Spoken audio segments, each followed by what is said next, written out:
بسم الله الرحمن الرحیم. بعد حمد بر خداوند و صلوات بر رسول علیه السلام. السلام علیکم دوستان عزیز.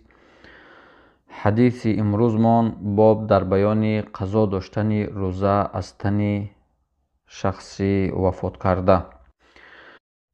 عن ابن عباس رضی الله عنهما ان امرأة اتت رسول الله صلی الله علیه وسلم فقالت ان امی ماتت وعليها صوم شهر. این حدیث عبدالله ابن عباس الله تعالی از ایشان راضی باد روایت میکند. این که یک زن نزد رسول اکرم علیه السلام آمد و گفت مادری من وفات کرد و در بالاش روزه یک ماه است. یعنی مادری من وفات کرد و یک ماه روزه قرضدار است. فقال ارأیت لو کان علیها دین اکنت تقضینه. رسول اکرم علیه السلام در جوابش گفتن به من خبر ده، اگر مادرت قرضدار میشده از یگان نفر پول یا که مال، آیا قرض مادرت پرداخت میکردی؟ قالت نعم. این زن گفت بله پرداخت میکردم. قال فدین الله احق بالقضاء. رسول اکرم علیه السلام گفتن که پس این طور که باشد قرض الله حق دارتر است بر پرداخت کردن. روایت امام بخاری و امام مسلم. در دیگر روایت آمدگی است که یک زن نزد رسول اکرم علیه السلام آمد و پرسید که مادر من روزه نذر قرضدار است، آیا از تنش روزه بگیرم می شود در حالی که مادر من وفات کردگی است؟ رسول اکرم علیه السلام این جواب گفتند که بله می شود. دیگر حدیث است که بریده الله تعالی از این صحابی راضی باد روایت کردگی است که ما در نزد رسول اکرم علیه السلام نشسته بودیم و یک زن آمد و پرسید همین سوال ها را که مادرم از دنیا فوت کردن وفات کردن، روزه قرضدار هستند، آیا از تنش روزه بگیرم می شود؟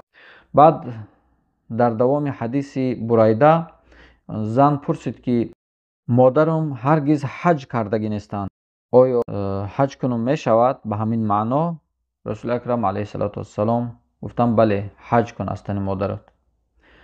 یعنی از این سه حدیث فهمیده می شود که اگر زن یا که یک مرد بیمار در رمضان روزه خورد به خاطر بیماری، یا زنی که طفلی شیرمک داشت شیر میداد، در حالی که اون زن شیر میداد از دنیا وفات کرد، از دنیا گذشت، در این صورت ها عالم ها میگن که اگر در این صورت ها انسان از دنیا گذشته باشد در حالت بیماری بود که بعد از رمضان بیماریش صحت نشده بود و از دنیا رفت وفات کرد، یا زنی شیردهی که طفلش شیر میداد و در همون حالت روزه قضایش در بالاش مانده از دنیا وفات کرد، در این صورت ها در بالای وی قرض نیست، یعنی قرضدار نیست،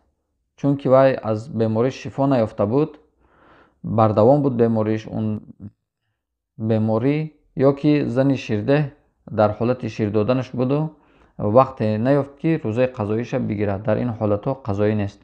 اما انسانی که بعد از بیماری صحت شد و روزش نگرفته سستی کرده بود، در روزه گرفتن بی‌پروایی کرده بود، یا زن شیرده که بعد از اینکه طفلش از شیر خوردن جدا شده بود و وی زن کوتاهی کرده بی‌پروایی کرده، روزهایی که میتونست که روزه بگیرد قضاییش روزه نگرفته بود، در این صورت ها می شود که از تن اون بیماری یا که زن شیرده یا که زن حائض ولیش روزه بگیرد، بعد پدرش یا که پسرش اینها از تنش روزه بگیرن.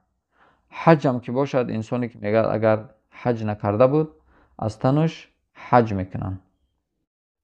حدیث دیگری هم هست که عایشه رضی الله عنها روایت میکنن که رسول اکرم علیه السلام گفتند که من مات و علیه صیام صام عنه ولیه.